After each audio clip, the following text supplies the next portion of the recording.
მოგესალმებით თეა, დიახ, მომავალ კვირას საქართველო იქნება ბრიუსელში განხილვის საგანი, ის რამდენიმე ფორუმზე მოხდება, მაგალითად,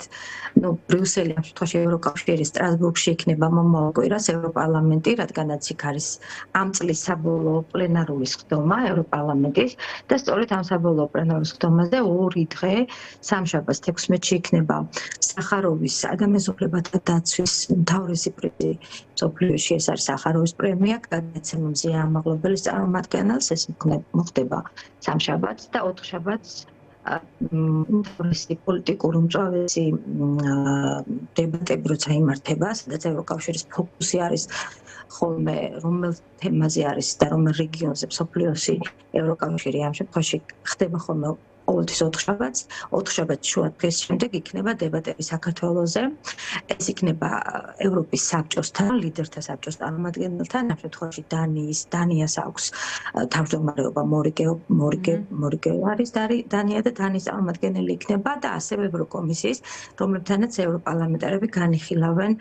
აი იმ თემას, რაც თქვენ ახლა ახსენეთ, ეს იქნება დებატები, სახე, ანუ რეზოლუციას ოფიციალურად ამ შემთხვევაში არ მიიღებენ, მაგრამ დებატებზე, როგორც თქვენ აღნიშნეთ, აუცილებლად მოითხოვდნენ ყველა ევროპარლამენტის ჯგუფის წარმომადგენლები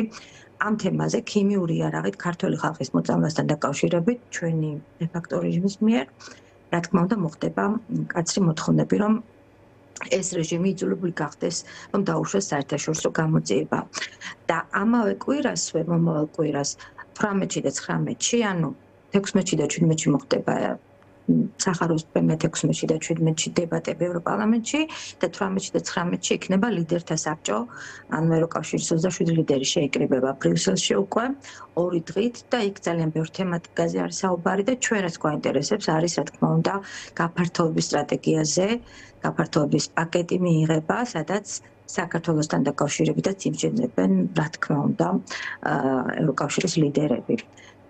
და ამ შემთხვევაში აქ უკრაინის საკითხი ძალიან მნიშვნელოვანია, რა თქმა უნდა, მაგრამ საქართველოც იქნება, რადგანაც ჯერჯერობით გაფართოების პოლიტიკიდან ევროკავშირი არ იღებს დემონსტრაციულად საქართველოს, რაც ალბათ ძალიან დიდი სურვილი არის თბილისში დღეს, მაგრამ საქართველოს ხელისუფლების მხრიდან ხელისუფლების მხრიდან, რა თქმა უნდა, თბილისში ეს ოფიციალურად დე-ფაქტო მთავრობას გულისხმობდი, მაგრამ ევროკავშირის პოლიტიკაში საქართველოს რჩება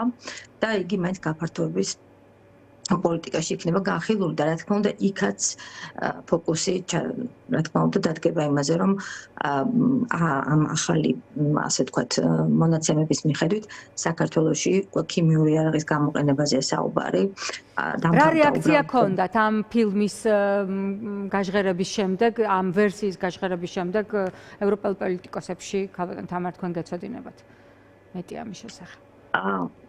დიახ, რეაქცია არის რამდენად დამაჯერებელი იყო ეს ვერსია? ხო, ამ დამაჯერებელებაზე არავინ არ საუბრობს გარდა დე-ფაქტო რეჟიმისას თბილისში, იმიტომ რომ კითხვა არ ისმება. იმ შემთხვევაში არ სვავს არასდროს ბრიუსელი კითხვას, როდესაც ამდენი სხვადასხვა წყაროდან აქვთ ერთი და იგივე ინფორმაცია მიღებული, ხო? არის რა თქმა უნდა საქართველოდან თვით ქართული რეჟიმის სისტემიდან გამოჟონილი უამრავი ინფორმაცია, რაც ბრიუსელში მიდის ასევე ყველა წევრი ქვეყნების სამსახურებში, სპეცსამსახურებში, სადაც ყველა ინფორმაცია უკვე აქვთ დამტკიცებულად და რა თქმა უნდა გაეროც ამაზე საუბრობს, როცა ამდენი წყაროსგან ერთგვარი ინფორმაცია გაქვთ, რა თქმა უნდა თქვენ კითხვას არ სვამთ. და რა თქმა უნდა არც BBC-ზე არის მევაკითხვა, იმიტომ რომ BBC ვარაუდი გამოთქვა და რა თქმა უნდა მოთხოვნა სწორედ იმიტომ იქნება მომავალ კვირას იმის რომ მოხდეს საერთაშორისო და სანდო გამოძიება, რომ ყველა კითხვაზე პასუხი იქნას ფაქტობრივად გაცემული და აღარ იქნას საჭიროება არანაირი ვარაუდის გამოხატვის, ამდაც სინანულის გამოხატვის, რომ არ უშვებენ დიახ გამგებლობას.